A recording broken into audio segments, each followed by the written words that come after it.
Live from WRAL News Headquarters in Raleigh, your number one source for local news. WRAL News, coverage you can count on. It's a much colder start this morning than it was yesterday, thanks to this high pressure system and a northerly flow, but it won't last all day. I'll show you when the temperatures climb back up.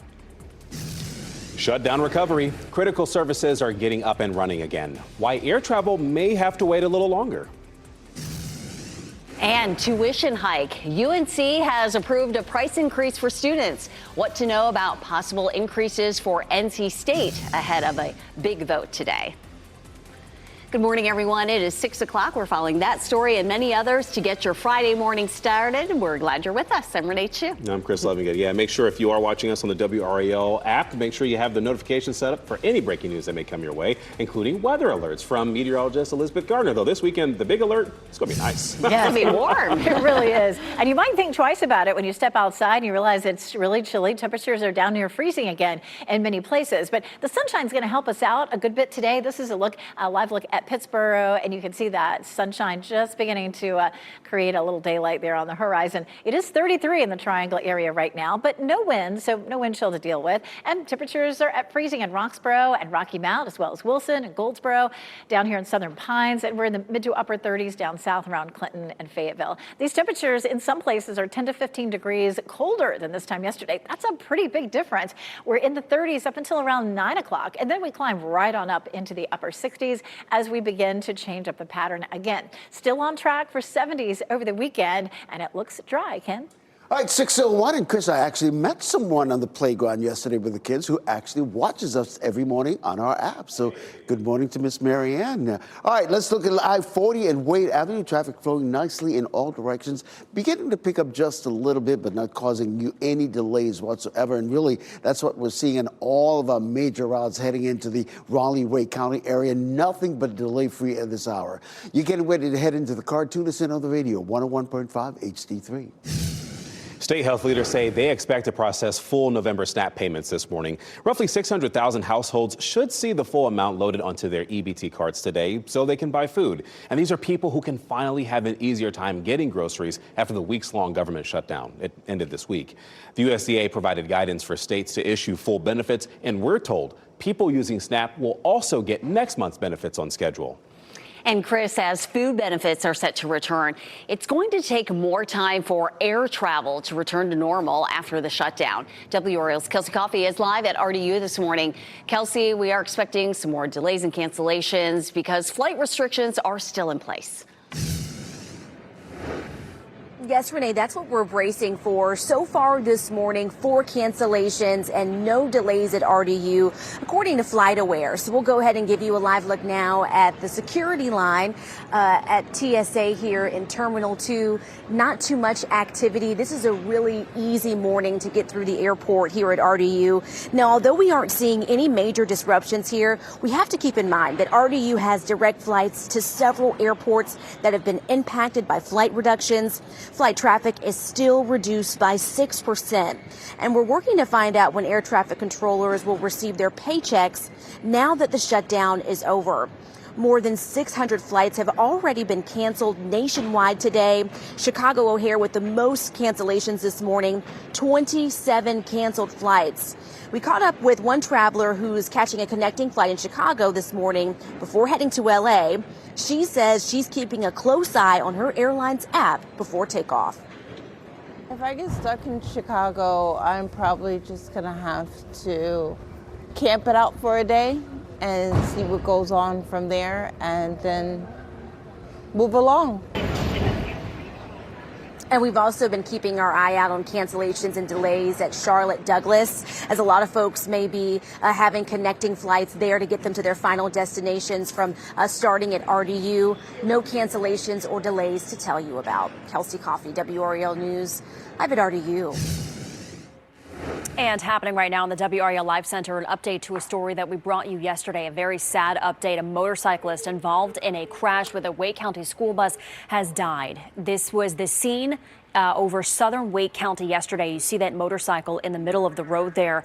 Sky 5 flew over the scene of Bud Lipscomb and Kennebec roads around 7:15 yesterday morning. This crash happened right in front of a church around 6:30 a.m. There were no students on that Wake County bus, but again this morning we have learned the motorcycle rider has died. We are still working to learn how this crash happened. Happening today, a tuition hike is in line for approval at NC State, and the vote is happening just one day after UNC Chapel Hill voted to increase its tuition. Let's bring in Ali Kadabar. She's live on NC State's campus this morning. Ali, incoming students and their families need to keep an eye on this. And we know applications are already open here at NC State and UNC, and those applicants that have already applied, especially to UNC, are now going to see a tuition increase. That's because the UNC Board of Trustees voted for a tuition increase for incoming in-state students and out-of-state students. It's an increase of 3%. Now, that amounts to about $211 for in-state students. The chancellor says this is reasonable because they haven't raised tuition in years. We're trying to balance the responsibility to maintain affordability with using the levers that we have to run the university as effectively as we can. And this is similar to what NC State is saying. Today, NC State's board is expected to vote for that tuition increase. It would amount to $196 for in-state students for incoming ones. And yesterday, a committee unanimously approved to move forward with that plan. And today, WRAL is going to be following the outcome of this meeting and how they vote. Reporting live in Raleigh, Ali Kadabar, WRAL News. This morning, police are looking for a driver who crashed into this apartment building in Raleigh. The WRAL breaking news tracker was at the neighborhoods of Walnut Creek before 3 a.m. Police say the crash didn't cause significant damage to the building, but the driver ran away. We're working to learn what led to this crash. And this morning, the search for a missing woman with Alzheimer's will pick up again in Johnston County. Look at your screen here. This is 77-year-old Linda Arrington. She was last seen a week ago today. And the Johnston County Sheriff's Office says she was seen on surveillance footage at the Murphy gas station in Smithfield. This was again last Friday. Deputies say they have searched Wake, Johnston, and Harnett counties since last week. But the search was suspended overnight and it resumes today. Her family says she's beloved in the community and is hoping to get her home as soon as possible. She is an incredibly kind, outgoing person, very generous, active in the various churches in different areas that she's lived in. She's taught Sunday school. She's made a positive impact on a lot of people's lives. Deputies say she's 5'3" with gray hair and blue eyes. She was last seen wearing a light-colored hat, gray sweatpants, a black undershirt, and dark tennis shoes. Deputies ask that if you have seen her, please come forward.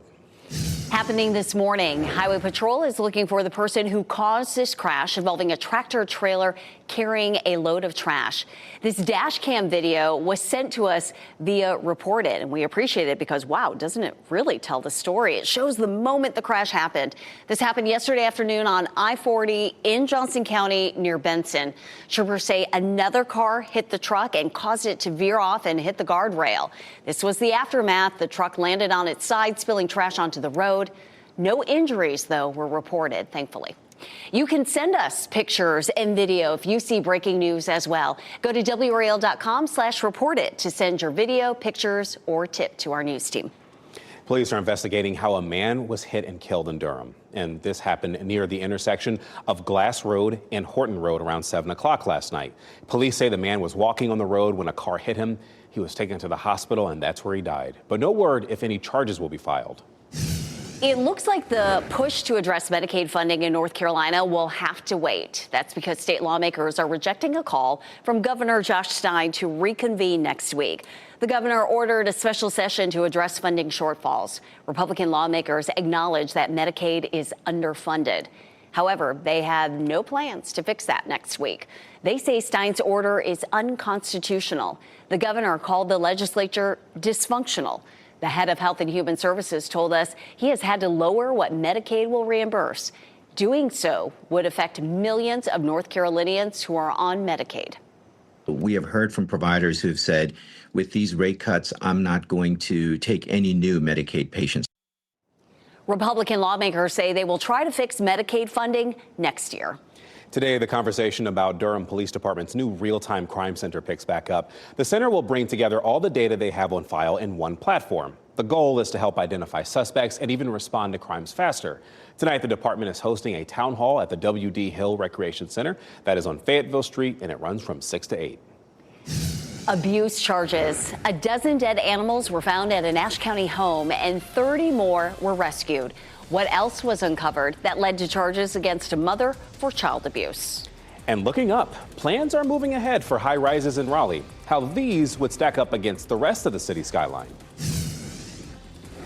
And it's colder than it was this time yesterday. We've dipped down to freezing in some places. Roxborough, Rocky Mount, Wilson, for example, close to it, and Durham. I'll show you why these cold temperatures won't last long and how much warmer it'll be this afternoon. As you get into your car, tune to WRAL News Plus on your radio. In Raleigh on 99.3 FM. In Durham, 96.5 FM. And everywhere on 101.5 HD3.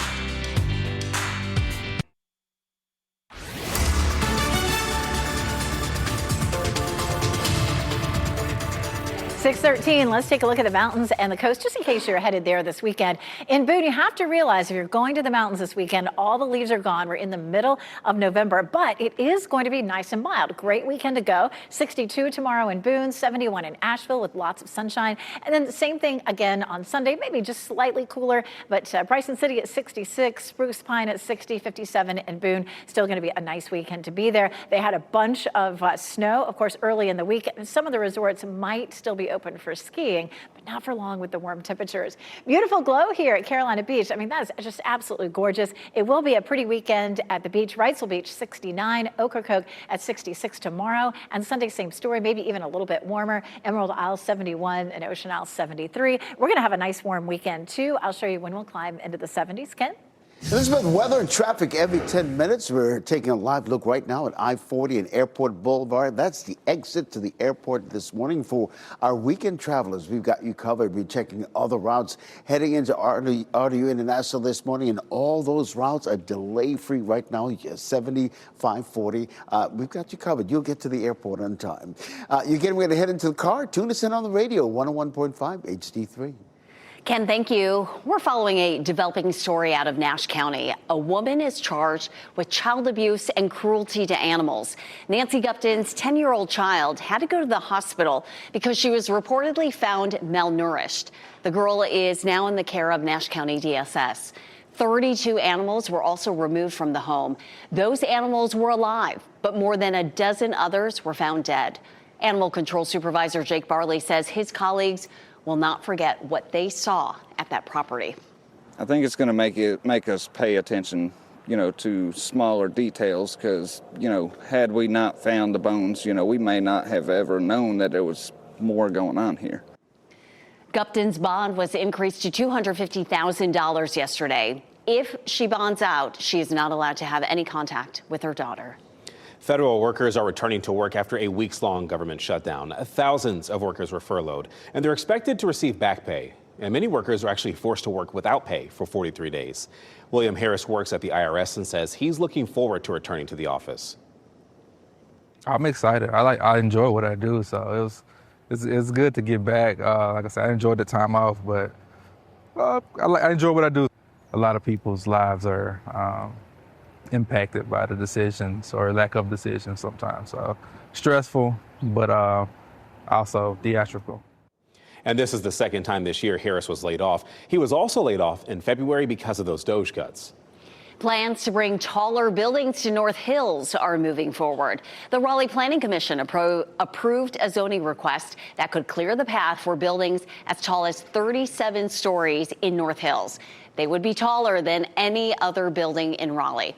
A developer wants to bring a mixed-use site near Six Forks and Lassiter Mill Roads. City Council will have the final say on the project. RDU is warning travelers about construction over the holiday season. What you're seeing here is a look at the work that's happening in Terminal 2.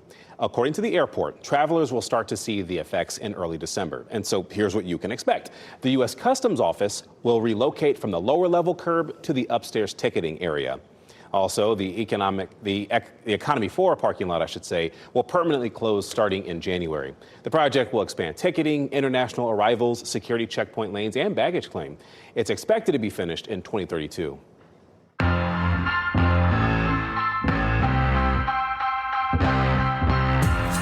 A list of fun fall weekend events in our area. Yeah, a lot to do. Let's get into it. And WRAL's Out and About Best Bets. So, happening tomorrow, the final 2025 Harvest Fest event is happening in Cary. It'll include a huge list of local vendors and food trucks and activities for kids. That festival will be at Good Hope Farm on Morrisville Carpenter Road. It'll be from noon until 4.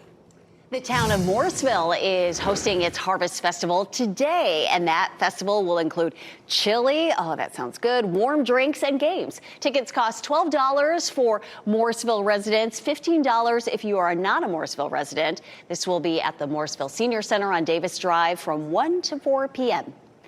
And the second weekend of Moonlight in the Garden gets underway tonight over at the J.C. Ralston Arboretum in Raleigh. A chance for people to stroll through the garden with live music, food, and even a chance to roast marshmallows on a fire pit. Tickets are available on the Arboretum's website. Moonlight in the Garden runs through November 22nd. For more weekend best bets, go to WRAL.com and search Out and About. And to talk a little bit about what the weather will look like this weekend for your Out and About Best Bets, we have Elizabeth Gardner here. But Elizabeth, one of these things is not like the other. One of these things is cooler. That's right. This morning being one of them. Oh, it's chilly out there this morning. We've dropped down into the low 30s in a lot of places, but the sunshine and a switch in our winds today will help to warm us back up into the 60s. Over the weekend, we're climbing back into the 70s, very similar to what we saw last weekend. And then slightly cooler for next week. We're going to see a weak cold front that comes through, and that's going to drop our temperatures back into the 60s. Here's why we're colder this morning. This high pressure system rotating clockwise helped to push some chilly air in, so we're in the low to mid 30s right now. 33 in Durham and Raleigh, 31 Southern Pines, 32 in Goldsboro, as well as Rocky Mount and Wilson, 32 up in Roxborough. And that's a lot colder than this time yesterday, 10 to 15 degrees in most places. If you're headed to the Canes game this evening, though, remember we'll climb up into the 60s. So 57 at 6 o'clock. It'll still be really nice for tailgating. Game starts, of course, at around 7. And temperatures at the end of the game will be in the upper 40s, but you're probably wearing your jacket inside there anyway. It's cold during those games. Nothing cold about the weekend, mid to upper 70s, both Saturday and Sunday. Sunday, we may see some increasing clouds ahead of a front, but not expecting any rain over the weekend. Virginia plays at Duke at 3:30 on Saturday. Game time temperatures are in the mid 70s and then dropping into the mid 60s. It should be absolutely beautiful. Nice and dry this weekend. Tuesday, a 20% chance. That should be fairly late in the day. A front comes through Tuesday night. That's going to bring us a small chance of some rain. And then a stronger front comes later in the week. That's going to bring a significant chance of rain. I mean, look at this thing. This is Friday and possibly on Saturday. That's sitting on top of us. All of those who are planning to go to the Christmas parade are going to be watching that one very, very closely. In the meantime, we're all excited about Thursday. Our brand new Festival of Lights happens at the Durham Bulls Athletic Park, kicking off on Thursday. You don't want to miss that, Ken. Oh, it's going to be a lot of fun, and the parade will be fun, rain or shine. Hey, in the last half hour, I told you about this crash right near the I-40 westbound, that southern loop of the Beltline. It's actually on Rock Quarry Road in the northbound lanes. We're not seeing any delays in the area. So I just wanted to bring your attention to it just in case that's part of your morning commute. Right now, traffic is beginning to pick up on that southern loop of the Beltline. Those are the westbound lanes moving away from us. They're moving at a nice steady clip, though. So we're not seeing any major delays on that southern loop of the Beltline. Similarly, we're not seeing any delays on any of the major routes heading into the Raleigh-Wade County area. You're getting ready to head into the car, though. Tune us in on the radio, 101.5 HD3. Ken, thank you. Running for a cause. A man is journeying from Raleigh to Charlotte today. The personal story that's inspiring his run. And salmonella cases confirmed. The product being linked to cases in our state and where it was sold.